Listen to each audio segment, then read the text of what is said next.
राजनीति में कुशल दुर्योधन ने कृष्ण की सेना झपट ली, जबकि पांडवों ने कृष्ण को लिया। इस प्रकार कृष्ण अर्जुन के सारथी बने और उन्होंने उस सुप्रसिद्ध धनुर्धर का रथ हाँकना स्वीकार किया। इस तरह हम उस बिंदु तक पहुंच जाते हैं जहां से भगवत गीता का शुभारंभ होता है। भगवत गीता के अंग्रेजी अनुवादकों में यह सामान्य प्रवृत्ति पाई जाती है कि वे अपनी विचारधारा दर्शन को स्थान देने के लिए कृष्ण को ताक पर रख देते हैं। बिना गुरु की आज्ञा के आप कोई भी कार्य आरंभ क्या अंत भी नहीं कर सकते। भगवत गीता का मर्म भगवत गीता में ही व्यक्त है। यह इस प्रकार है कि यदि हमें किसी औषधि विशेष का सेवन करना हो तो उस पर लिखे निर्देशों का पालन करना होता है। हम मनमाने ढंग से या मित्र की सलाह से औषधि नहीं ले सकते। इसका सेवन लिखे हुए निर्देशों के अनुसार या चिकित्सक के आदेशानुसार करना होता है। इस प्रकार भगवत गीता को इसके वक्ता द्वारा दिए गए निर्देशानुसार ही ग्रहण या स्वीकार करना चाहिए। इस बार अर्जुन को कुरुक्षेत्र के युद्ध स्थल में वे अर्जुन से कहते हैं कि मैं तुम्हें यह परम रहस्य इसलिए प्रदान कर रहा हूं क्योंकि तुम मेरे भक्त तथा मित्र हो। इसका तात्पर्य यह है कि भगवत गीता ऐसा ग्रंथ है जो विशेष रूप से भगवत भक्त के लिए ही है। भगवान से भगवत गीता सुनने के बाद अर्जुन ने कृष्ण को परम ब्रह्म स्वीकार कर लिया। प्रत्येक जीव ब्रह्म है, लेकिन परम पुरुषोत्तम भगवान परम ब्रह्म है।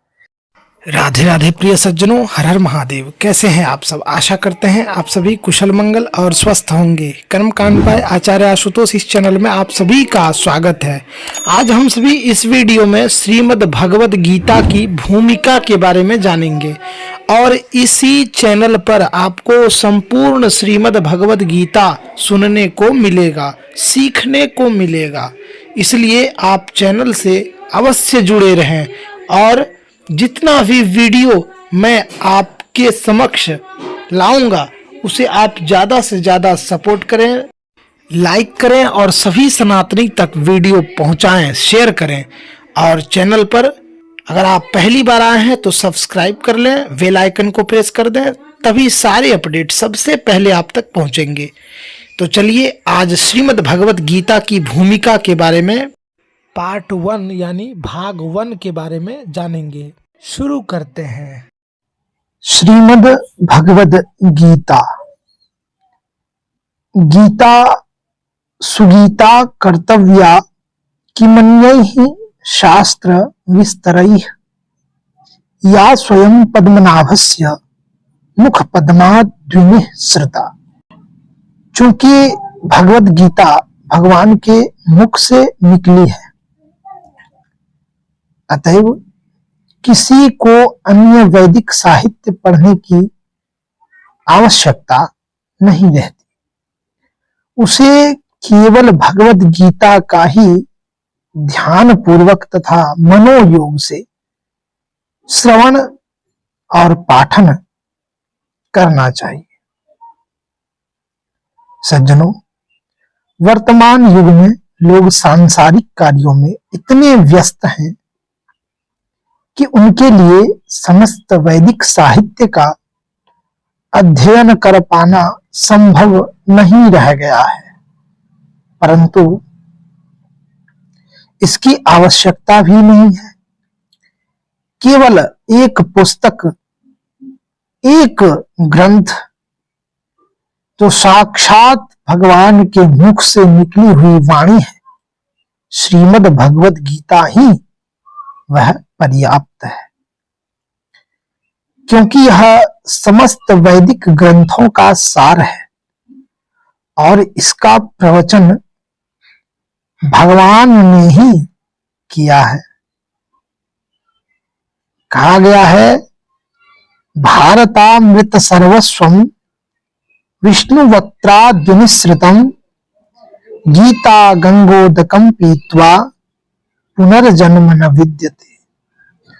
जो गंगाजल पीता है उसे मुक्ति मिलती है, अतएव उसके लिए क्या कहा जाए जो भगवत गीता का अमृत पान करता हो। भगवत गीता महाभारत का अमृत है और इसे भगवान कृष्ण मूल विष्णु ने स्वयं सुनाया है। गीता महात्म्य 5वें अध्याय में भगवत गीता भगवान के मुख से निकली है और गंगा भगवान के चरण कमलों से निकली है, यह बताया गया है। निस्संदेह भगवान के मुख तथा चरणों में कोई अंतर नहीं है, लेकिन निष्पक्ष अध्ययन से हम पाएंगे कि भगवत गीता गंगा जल की अपेक्षा से अधिक महत्वपूर्ण है। सर्वोपनिषदो गावो दोग्धा गोपाल नंदनः पार्थो वत्सः सुधीर भोक्ता दुग्धं गीता मृतम महत्। यह गीतोपनिषद भगवत गीता जो समस्त उपनिषदों का सार है, वह गाय के तुल्य है और ग्वाल बाल के रूप में विख्यात भगवान कृष्ण इस गाय को दूह रहे हैं। अर्जुन बछड़े के समान है और सारे विद्वान तथा सारे शुद्ध भक्त भगवत गीता के अमृतमय दूध का पान करने वाले हैं। गीता में महात्म्य के 6ठे अध्याय में वर्णन है, एकम शास्त्रम देवकी पुत्र गीतम एको देवो देवकी पुत्र एवा एको मंत्रस्तस्य नामानि यानि कर्माप्येकम तस्य देवस्य सेवा। आज के युग में लोग एक शास्त्र, एक ईश्वर, एक धर्म तथा एक वृत्ति के लिए अत्यंत उत्सुक हैं। अतएव एकम शास्त्रम देवकी पुत्र गीतम, केवल एक शास्त्र भगवत गीता हो जो सारे विश्व के लिए हो।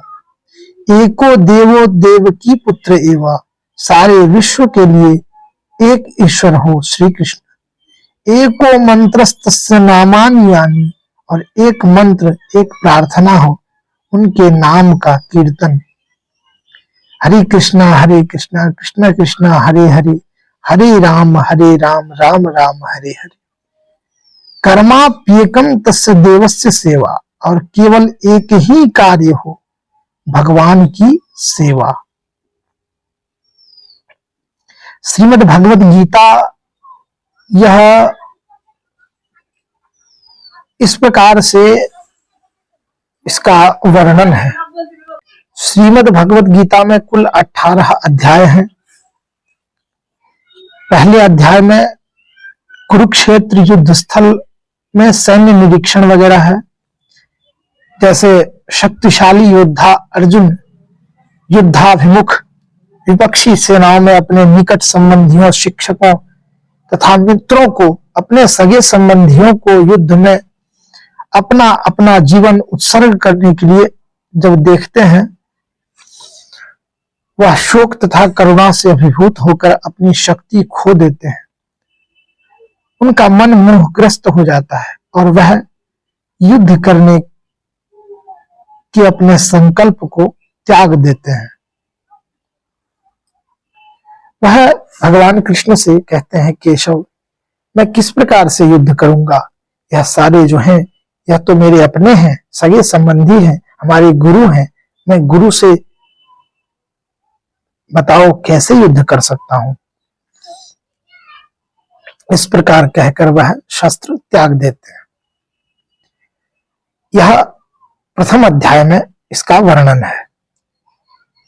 गीता का सार जो दूसरा अध्याय है, उसमें अर्जुन शिष्य रूप में कृष्ण की शरण ग्रहण करते हैं और कृष्ण उससे नश्वर भौतिक शरीर तथा नित्य आत्मा के मूलभूत अंतर की व्याख्या करते हुए अपना उपदेश प्रारंभ करते हैं। भगवान उसे देहांतर की प्रक्रिया, परमेश्वर की निष्काम सेवा तथा स्वरूप सिद्ध व्यक्ति के गुणों से अवगत कराते हैं। इस प्रकार फिर तीसरे अध्याय में कर्म योग के बारे में बताया गया है। तीसरे अध्याय का वर्णन है कि इस भौतिक जगत में हर व्यक्ति को किसी न किसी प्रकार के कर्म में प्रवृत्त होना पड़ता है, किंतु यही कर्म उसे इस जगत से बांधते या मुक्त कराते हैं। निष्काम भाव से परमेश्वर की प्रसन्नता के लिए कर्म करने से मनुष्य कर्म के नियम से छूट सकता है और आत्मा तथा परमेश्वर विषयक दिव्य ज्ञान प्राप्त कर सकता है। चौथे अध्याय में दिव्य ज्ञान का वर्णन है, जैसे आत्मा, ईश्वर तथा इन दोनों से संबंधित दिव्य ज्ञान शुद्ध करने तथा मोक्ष प्रदान करने वाला है। ऐसा ज्ञान कर्म योग का फल है। भगवान गीता के प्राचीन इतिहास इस भौतिक जगत में बारंबार अपने अवतरण की महत्ता तथा गुरु के पास जाने की आवश्यकता का उपदेश देते हैं। 5वें अध्याय में कर्मयोग और कृष्ण भावना भावित कर्म क्या है यह बताया गया है। जैसे ज्ञानी पुरुष दिव्य ज्ञान की अग्नि से शुद्ध होकर बाह्यतः सारे कर्म करते हैं, किंतु अंतर में उन कर्मों के फल का परित्याग करता हुआ शांति, विरक्ति, सहिष्णुता और आध्यात्मिक दृष्टि तथा आनंद की वह प्राप्ति करता है। 6ठे अध्याय में ध्यान योग के बारे में बताया गया है कि अष्टांग योग मन तथा इंद्रियों को नियंत्रित करता है और ध्यान को परमात्मा पर केंद्रित करता है। इस विधि की परिणति वह समाधि में हो जाती है। 7वें अध्याय में भगवान भगवद ज्ञान देते हैं। भगवान कृष्ण समस्त कारणों के कारण परम सत्य हैं। महात्मा गण भक्ति पूर्वक उनकी शरण ग्रहण करते हैं, किंतु अपवित्र जन पूजा के अन्य विषयों की ओर अपने मन को मोड़ देते हैं। और 8वें अध्याय में भगवत प्राप्ति किस प्रकार हो वह बताया गया है। भक्ति पूर्वक भगवान कृष्ण का आजीवन स्मरण करते रहने से और विशेषतः मृत्यु के समय ऐसा करने से मनुष्य परम धाम को प्राप्त कर सकता है। भगवत प्राप्ति वह प्राप्त कर सकता है। और 9वें अध्याय में परम गुह्य ज्ञान के बारे में बताया गया है। भगवान श्री कृष्ण परमेश्वर हैं और पूज्य हैं। भक्ति के माध्यम से जीव उनसे शाश्वत संबंध है। शुद्ध भक्ति को जागृत करके मनुष्य कृष्ण के धाम को वापस जाता है। और 10वें अध्याय में श्री भगवान का ऐश्वर्य के बारे में वर्णन है। बल, सौंदर्य, ऐश्वर्य या उत्कृष्टता प्रदर्शित करने वाली समस्त अद्भुत घटनाएं, चाहे वे इस लोक में हो या आध्यात्मिक जगत में, कृष्ण की देवी शक्तियों एवं ऐश्वर्यों की आंशिक अभिव्यक्तियां जो हैं, समस्त कारणों के कारण स्वरूप तथा सर्वस्वरूप कृष्ण समस्त जीवों के परम पूजनीय हैं। और 12वें अध्याय में भगवान विराट स्वरूप के बारे में वर्णन करते हैं। भगवान कृष्ण अर्जुन को दिव्य दृष्टि प्रदान करते हैं और विश्व रूप में अपना अद्भुत असीम रूप प्रकट करते हैं। इस प्रकार वे अपनी दिव्यता स्थापित करते हैं। कृष्ण कहते हैं कि उनका सर्व आकर्षक मानव रूप ही ईश्वर का आदि रूप है। मनुष्य शुद्ध भक्ति के द्वारा ही इस रूप का दर्शन कर सकता है। और 12वें अध्याय में भक्ति योग के बारे में भगवान बताते हैं। कृष्ण के शुद्ध प्रेम को प्राप्त करने का सबसे सुगम एवं सर्वोच्च साधन भक्ति योग है। इस परम पथ का अनुसरण करने वालों में दिव्य गुण उत्पन्न होते हैं। 13वें अध्याय में प्रकृति, पुरुष तथा चेतना के बारे में बताते हैं कि जो व्यक्ति शरीर, आत्मा तथा इनसे भी परे परमात्मा के अंतर को समझ लेता है, उसे इस भौतिक जगत से मोक्ष की प्राप्ति होती है। और 14वें अध्याय में प्रकृति के 3 गुण के बारे में बताया गया है। सारे देहधारी, शरीरधारी जीव भौतिक प्रकृति के 3 गुणों के अधीन है। यह है सत्वगुण, रजोगुण और तमोगुण। कृष्ण कहते हैं कि ये गुण क्या है, ये हम पर किस प्रकार क्रिया करते हैं और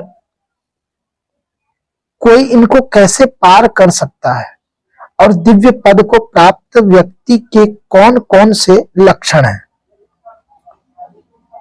अध्याय 15वें में पुरुषोत्तम योग के बारे में भगवान बताते हैं। वैदिक ज्ञान का चरम लक्ष्य अपने आप को भौतिक जगत के पास से विलग करना तथा कृष्ण को भगवान मानना है। जो कृष्ण के परम स्वरूप को समझ लेता है वह उनकी शरण ग्रहण करके उनकी भक्ति में लग जाता है। और 16वें अध्याय में दैवी तथा आसुरी स्वभाव के बारे में भगवान वर्णन करते हैं कि शास्त्रों के नियमों का पालन न करके मनमाने ढंग से जीवन व्यतीत करने वाले तथा आसुरी गुणों वाले व्यक्ति अधम योनियों को प्राप्त होते हैं और आगे भी भव बंधन में वह पड़े रहते हैं।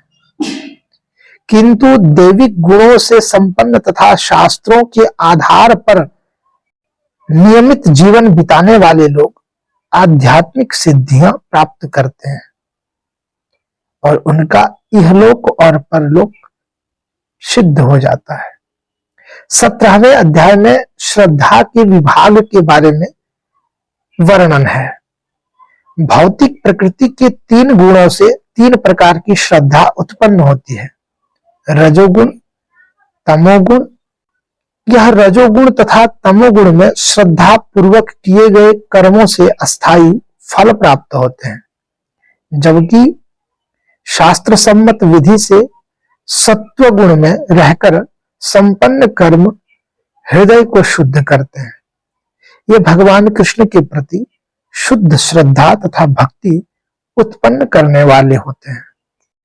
18वें अध्याय में उपसंहार संन्यास की सिद्धि के बारे में बताया गया है।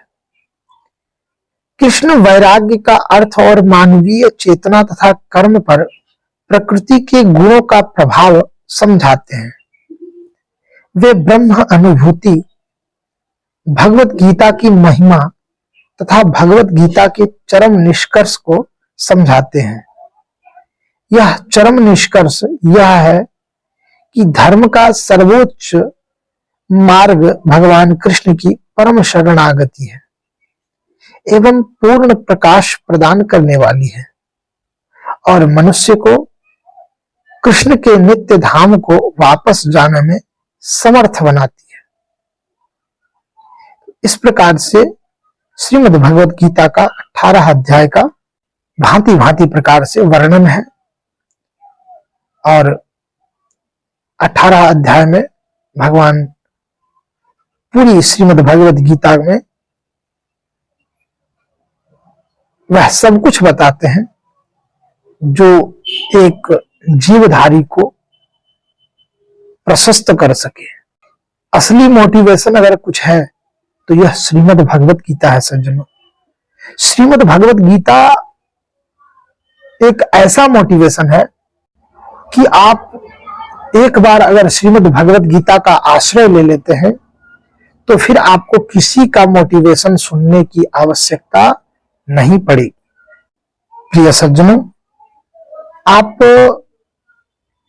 इस चैनल से जुड़ें और चैनल को सब्सक्राइब कर लें और बेल आइकन प्रेस करके ऑल का बटन दबा दें।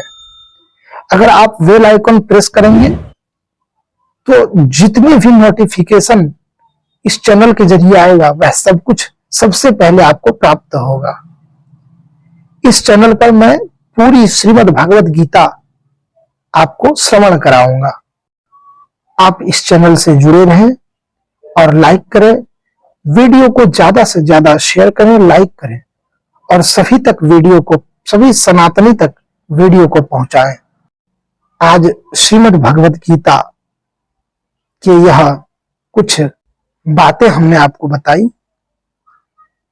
श्रीमद् भगवत गीता आरंभ